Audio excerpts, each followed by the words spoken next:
সকলে পড়ি সাল্লাল্লাহু। দুনিয়ার জমিনে এসে যখন নবুয়ত পাওয়ার পরে নবুয়ত প্রাপ্তির জীবনে মক্কার জমিনে আল্লাহর একত্ববাদের দাওয়াত শুরু করলেন।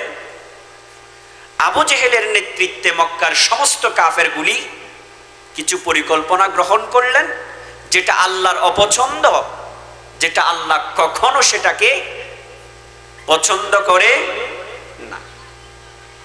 এই পরিকল্পনাগুলি যুগে, সময়ে, স্থানে, বিভিন্ন জায়গায় মানুষ গ্রহণ করে থাকে। আল্লাহর সিদ্ধান্ত আসার পরে বুঝতে পারে তাদের পরিকল্পনা চরমভাবে আল্লাহর নিষেধের মধ্যে ছিল।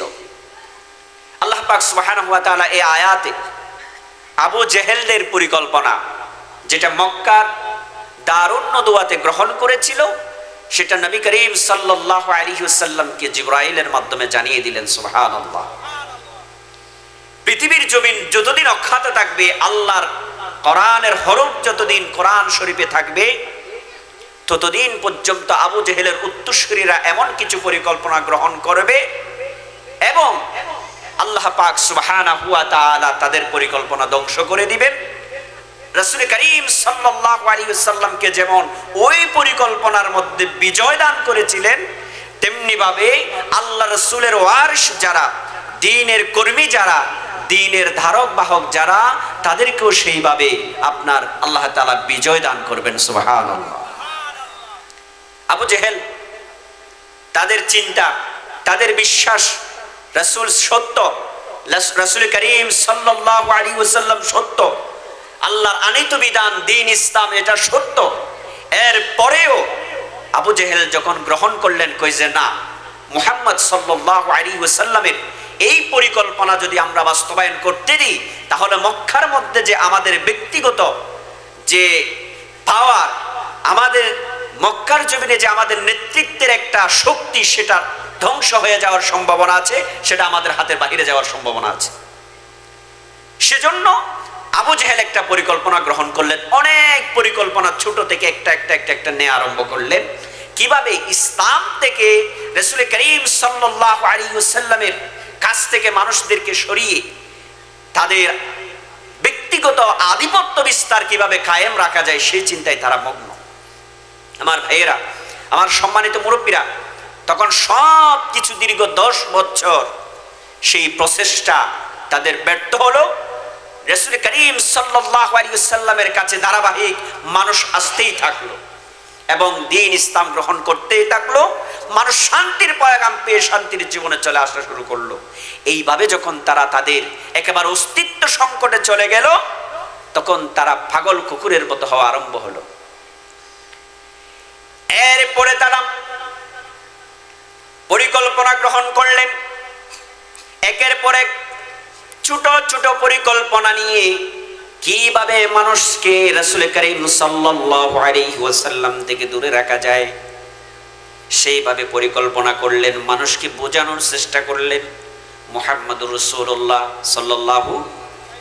পাগল কাজ হলো না। মানুষ পাগল দেখতে গেছে, পাগল দেখে ইসলাম ধর্মকে গ্রহণ করে নিলেন। এরপর আরেকটা পরিকল্পনা মানুষদেরকে বোঝানোর চেষ্টা করলেন। মুহাম্মদ রাসূলুল্লাহ জাদুঘর, নাউজুবিল্লাহ, এইভাবে সেটাও গ্রহণ করলো না।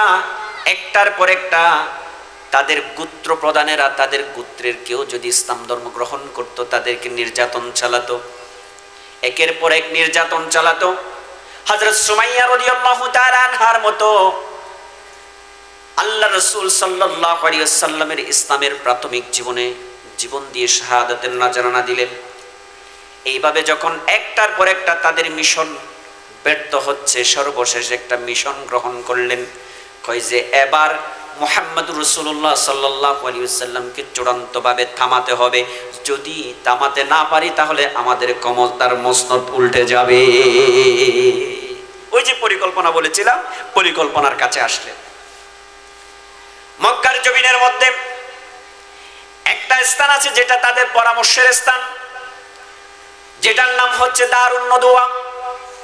সেই দারুন নদওয়ার মধ্যে মুহাম্মদুর রাসূলুল্লাহ সাল্লাল্লাহু আলাইহি ওয়াসাল্লামের বিরুদ্ধে আইন পাশ করার জন্য তারুণ্য দোয়ায় আবু জেহেলের নেতৃত্বে, আবু লাহাবের নেতৃত্বে সমস্ত কাফের মুশরিকগণ জড়ো হলেন। জড়ো হয়ে সেখানে তারা সিদ্ধান্ত নেয়ার জন্য পাগলপারা হয়ে গেলেন। এই সিদ্ধান্ত যেটা নিচ্ছেন, সেই সিদ্ধান্ত, দিন ছিল বৃহস্পতিবার, সময় ছিল দিনের মাঝামাঝি, তথা আপনি চিন্তা করতে পারেন সময় 11টা মতো হতে পারে। আল্লামা শফিউর রহমান মুবারকপুরী রাহমাতুল্লাহ আলাইহি তার কিতাব আর রাহিকুল মাকতুমে উল্লেখ করেছেন সময়টা ছিল প্রায় 11টার দিকে। বৃহস্পতিবার 11টার দিকে মক্কার সংসদ ভবন আইন পাশ করা আরম্ভ করে দিলেন। কি আইন পাশ করতেছে? আল্লাহ পাক সুবহানাহু ওয়া তাআলা সেই পরিকল্পনা, সেই আইন, সেই এজেন্ডা যেটা তারা গ্রহণ করতেছেন, আল্লাহ পাক সুবহানাহু ওয়া তাআলা রাসূল করিম সাল্লাল্লাহু আলাইহি ওয়াসাল্লামকে জানিয়ে দিচ্ছেন। কেমন কথা চিন্তা করে দেখেন। তারা সিদ্ধান্ত নিয়েছেন, আল্লাহ বলেন وَإِذْ يَمْكُرُ بِكَ الَّذِينَ كَفَرُوا لِيُثْبِتُوكَ أَوْ يَقْتُلُوكَ أَوْ يُخْرِجُوكَ وَيَمْكُرُونَ وَيَمْكُرُ اللَّهُ وَاللَّهُ خَيْرُ الْمَاكِرِينَ। আল্লাহ পাক সুবহানাহু ওয়া তাআলা সেই পরিকল্পনার কথা ফাঁস করে দিলেন। কি সিদ্ধান্ত নিচ্ছেন? সেই সিদ্ধান্ত খুব কঠিন, সেই সিদ্ধান্ত খুব মারাত্মক। সেই যুগের মধ্যে ফেসবুক ছিল না, সেই যুগের মধ্যে নেটওয়ার্ক ছিল না, প্রিন্ট মিডিয়া ছিল না, ইলেকট্রিক মিডিয়া ছিল না। আমাদের দেশে যেমন প্রিন্ট মিডিয়া, ইলেকট্রিক মিডিয়া সব কিছু বন্ধ করে দিয়ে মানুষের চোখ থেকে আড়াল করে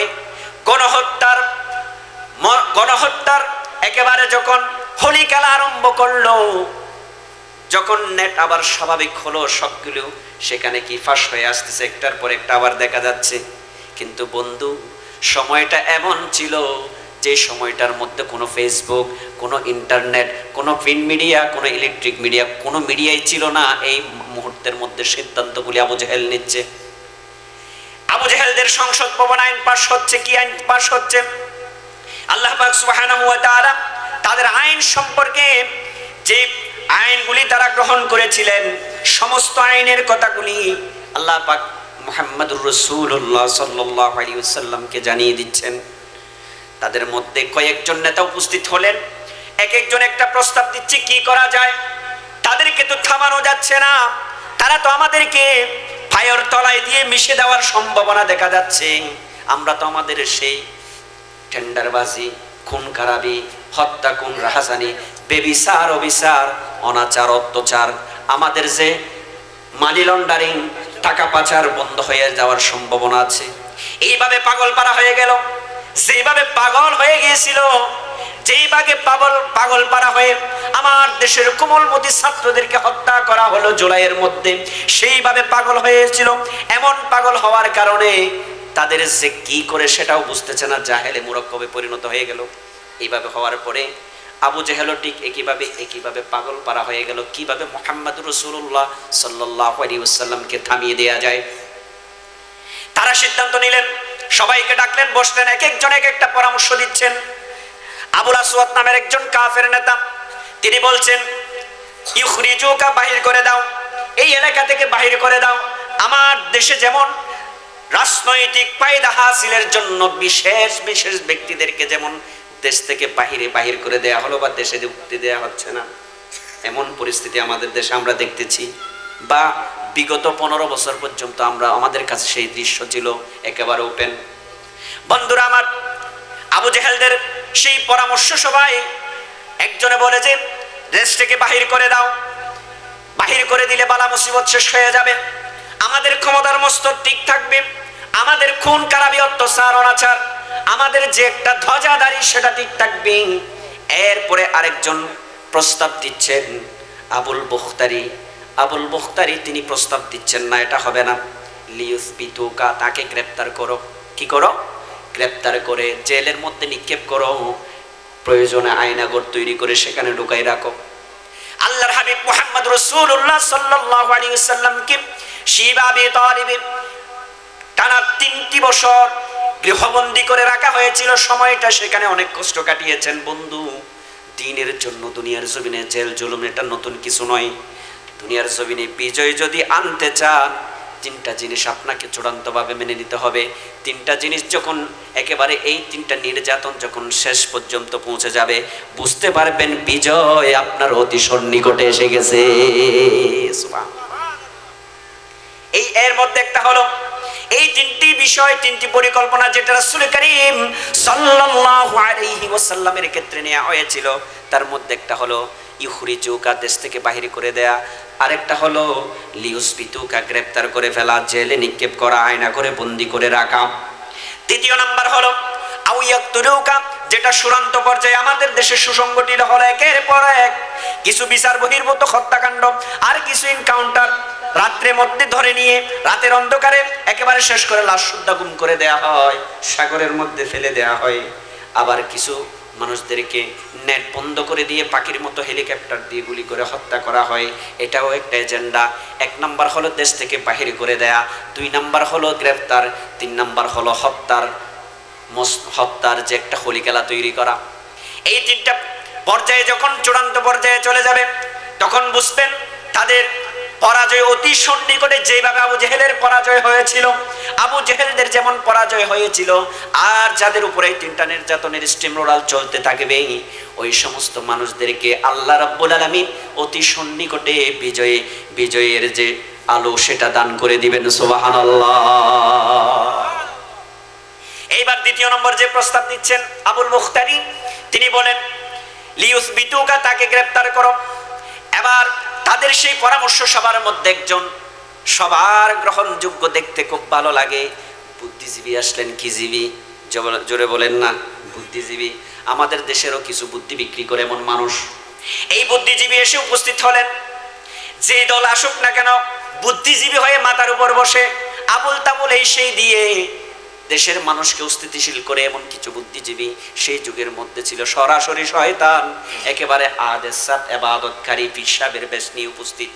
কয় যে এই লোকটাকে, ওনাকে দেখতেছো খুব ভক্তি দেখা যাচ্ছে, দাড়ি টুপি পাঞ্জাবি সব দেখে তো একেবারে পীর সাহেবের মতো লাগতেছে। কয় যে উনি নজদি গোত্রের শায়েক, উনি ভালো পরামর্শ দিতে পারেন। তাদের সেই পরিকল্পনার মধ্যে উনি উপস্থিত। যখন আবুল আসওয়াদ বললেন দেশ থেকে বাহির করো, তখন তিনি বলতেছেন না, বাহির করা যাবে না। যদি বাহির করো তাহলে সেই সময়ের মধ্যে যদি বাহির করে দাও, তাহলে যে কোনো একটা সময় সদলে সবলে এসে প্রতিশোধ গ্রহণ করবে, তখন তোমাদের অস্তিত্ব রাখবে না, এটা আইন পাস হবে না, এটা গ্রহণযোগ্য নয়। দ্বিতীয় নম্বরের মধ্যে আবুল মুখতারি বলেন, তাহলে তোমরা গ্রেফতার করে অন্ধকার ঘরের মধ্যে আবদ্ধ করে রাখো। এই কথা যখন বললেন, নজদি শায়েক বা শয়তান তিনি বলতেছেন না, এটাও গ্রহণযোগ্য হতে পারে না। তাহলে কেন জানো? উনি তো আল্লাহর পয়গম্বর, এটা চিরসত্য, তারা জানতো রাসূল সত্য নবী, এরপরও বিরোধিতা করত। আমার ভাইয়েরা, এই পর্যায়ে যখন সেটাও গ্রহণযোগ্য হলো না, আবার সিদ্ধান্ত নিলেন। কি সিদ্ধান্ত নিলেন? আবার আবু জেহেল বলতেছেন, সরাসরি আবু জেহেল দাঁড়িয়ে বলতেছেন, আপনাদের একটাও মতামত আমাদের গ্রহণযোগ্য নয়, আপনাদের পরিকল্পনা একটাও আমাদের জন্য গ্রহণযোগ্য নয়। আমি একটা কথা বলি শোনেন, মক্কার মধ্যে যত গোত্র আছে সমস্ত গোত্র থেকে ছোটামো দেহের ঠকববে যুবক, যাদের শক্তি সবচেয়ে বেশি, তাদেরকে খুঁজে খুঁজে প্রত্যেকটা গোত্র থেকে একজন একজন নিয়ে এক একটা যৌথ বাহিনী গঠন করা হোক। যৌথ বাহিনী গঠন করা হলো। এই যে যৌথ বাহিনী, এটা আজকে দুনিয়ার নতুন খেলা নয়। প্রত্যেক গোত্র থেকে লোক নিয়ে যদি বাহিনী গঠন করা হয়, সেটাকে যৌথ বাহিনী হয়। আমাদের দেশের সেই যৌথ বাহিনী বিডিআর, আর্মি, পুলিশ, তারপরে বিভিন্ন গোয়েন্দা সংস্থা থেকে শুরু করে নিয়ে যৌথ বাহিনী গঠন করে বিপদ আমাদের পছন্দের নয় এমন ব্যক্তিদেরকে আপনার দুনিয়ার জমিন থেকে বিদায় করে দিয়ে আসেন না। সেই যৌথ বাহিনী তখনও ছিল। আবু জেহেল বলেন, দেখেন আবু জেহেলের ফর্মুলার সাথে আমাদের দেশের প্রয়াত আবু জেহেলগুলি এই এজেন্ডাগুলি গ্রহণ করত, তাদের জীবনের সাথে কেমন মিল আছে দেখেন। আবু জেহেল বলেন, প্রত্যেক গোত্রের সুনাম ব্যক্তিদেরকে বাহির করে যৌথ বাহিনী গঠন করলেন। আর সেই যৌথ বাহিনীদেরকে দিয়ে বলতেছেন, আবু জেহেলা আউ ইয়াকতুলুকা, এবার কতল করে দেব, এমন ভাবে কতল করব সদলে সবলে গিয়ে সবাই মিলে যখন মুহাম্মদুর রাসূলুল্লাহ সাল্লাল্লাহু আলাইহি ওয়াসাল্লামকে দুনিয়ার জমিন থেকে বিদায় করে দেব, তখন এই মক্কার কোনো মানুষ আমাদেরকে প্রতিশোধ গ্রহণ করার সাহস করবে না, কারণ এতগুলা গোত্রের সাথে গোষ্ঠীর সাথে মুহাম্মদ রাসূলুল্লাহর গোষ্ঠী যুদ্ধেতে কোনোদিন সামনে অগ্রসর হবে না। আবু জেহেলের বুদ্ধি, যৌথ বাহিনী গঠন করা হলো। আর সেই যৌথ বাহিনী বৃহস্পতিবার রাসূল করিম সাল্লাল্লাহু আলাইহি ওয়াসাল্লামের সেই পরিকল্পনা আল্লাহ তাআলা ওহী নাজিল করে আল্লাহ রাসূলকে জানিয়ে দিলেন। সময় ছিল কখন? দিনের 11টা, বৃহস্পতিবার দিনে আল্লাহর হাবিব মুহাম্মদ রাসূলুল্লাহ সাল্লাল্লাহু আলাইহি ওয়াসাল্লাম জোহরের সময় আবু বকরের বাড়িতে গেলেন। আবু বকরকে বললেন, আবু বকর, মনে হচ্ছে আমাদের আজ এই মক্কার ভূখণ্ড ত্যাগ করতে হবে, হয়তো আজকে আমাদেরকে স্থান ছেড়ে অন্য জায়গায় চলে যেতে হবে। তখন আবু বকর প্রস্তুত। আল্লাহর হাবিব মুহাম্মদুর রাসূলুল্লাহ সাল্লাল্লাহু আলাইহি ওয়াসাল্লাম সবার নজরদারিতে, কারণ 11টায় সিদ্ধান্ত রাতে শেষ, কি করে ফেলবে। এরকম বেয়াদবদের দুনিয়ার জমিনে তখনও ছিল, এখনো আছে। অহংকার ক্ষমতার মসনদে বসে এত বড় অহংকারী হয়ে যায়, দুনিয়ার মানুষদেরকে পশুর মতো মনে করে না, মাছির মতো মনে করে না, মশার মতো মনে করে না। অহংকারে দুনিয়াটা মনে হচ্ছে তাকে আল্লাহ ইজারা দিয়ে দিয়েছে, এরকম মনে করে বেয়াদব দুনিয়ার জমিনে। আমার ভাইয়েরা, একটি কথা বলে যায়, আমার শরীরের সমস্ত শক্তি, আমার শরীরের সমস্ত পাওয়ার সবকিছু আল্লাহর পক্ষ থেকে, সবকিছু আল্লাহ সুবহানাহু ওয়া তাআলা দিয়েছেন। এই আল্লাহর নিয়ামত ভোগ করে, আল্লাহর আলো বাতাস খেয়ে, আল্লাহর জমিনে আল্লাহর দেয়া রিজিক হজম করে যদি আল্লাহর সাথে তাকাব্বুরি দেখান, আল্লাহ বলেন আমি নিমিষেই তোমার সমস্ত কিছু ভেঙে মাটির সাথে মিশাইয়া দেব। দুনিয়ার জমিনে ইতিহাস দেখো, আবু জেহেল, উতবা, শাইবা, মুগীরা, ফেরাউন, নমরুদ, হামান, যত বেয়াদব, যত তাগুত দুনিয়ার জমিনে ছিল, সমস্ত তাগুতদেরকে আমি মেসাকার করে দিয়েছি। ভাইয়ের আমার, এবার তারা পরিকল্পনা, আল্লাহর হাবিব তাদের খুব নজরদারিতে রাত হলো, তাদের যৌথ বাহিনী প্রস্তুত, সবার হাতের মধ্যে তরবারি, কুশমুক্ত তরবারি।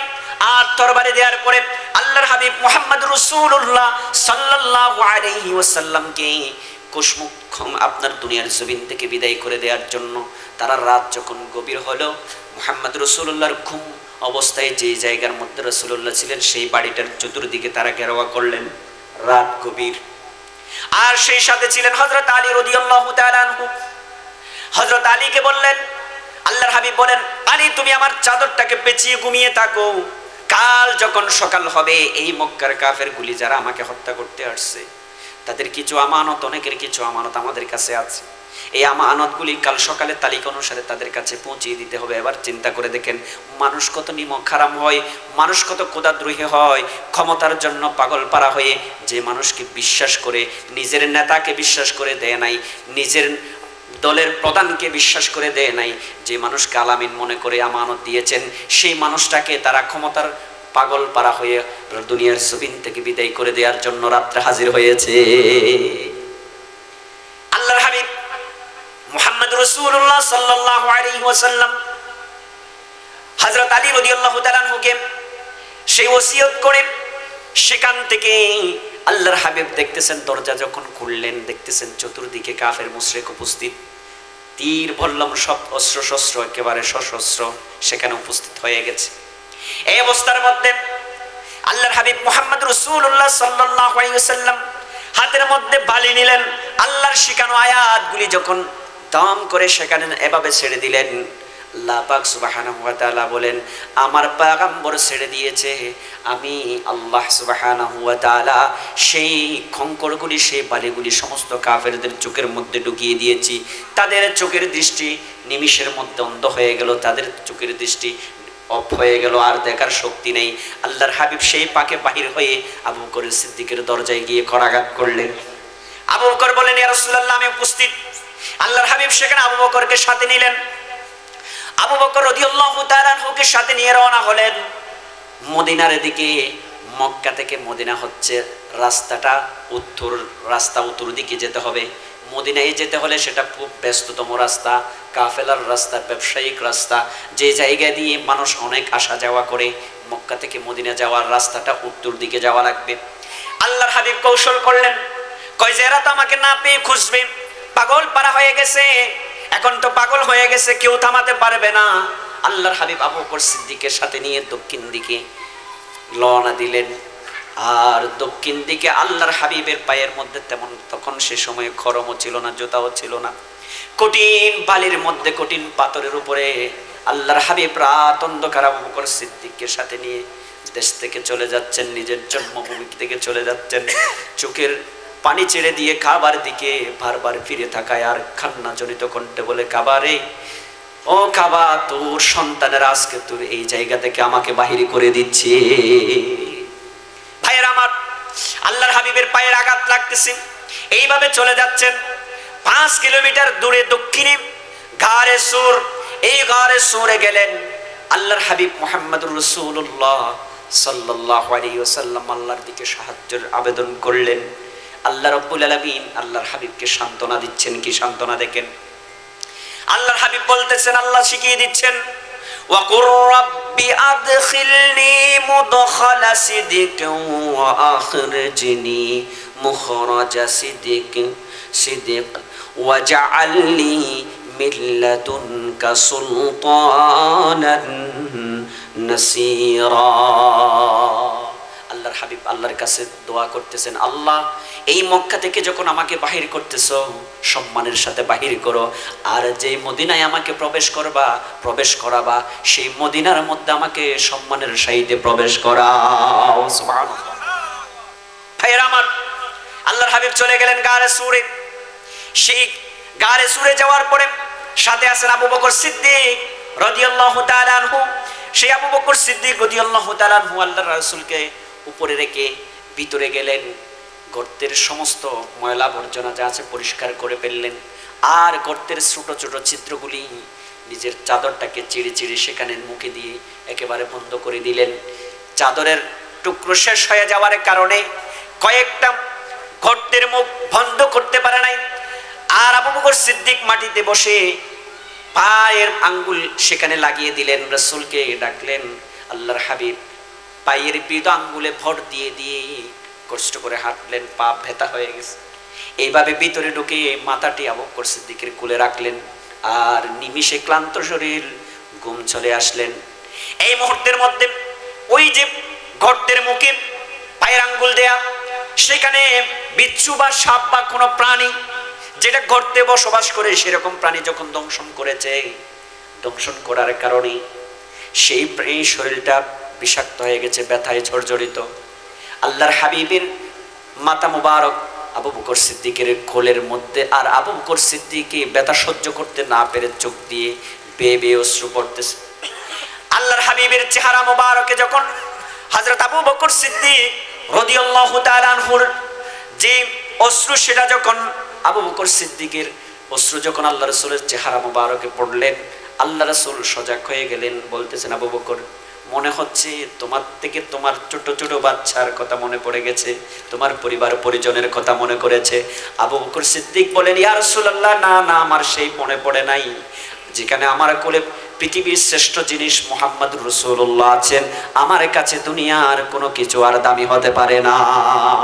কারণ ইমানদারদের তো চাহিদা সেটা, আল্লাহ রাসূল তো বলেছেন সেটা, লা ইউমিনু আহাদুকুম হাত্তা আকুনা আহাব্বা ইলাইহি মিন ওয়ালিদিহি ওয়া ওয়ালাদিহি ওয়ান নাসি আজমাইন।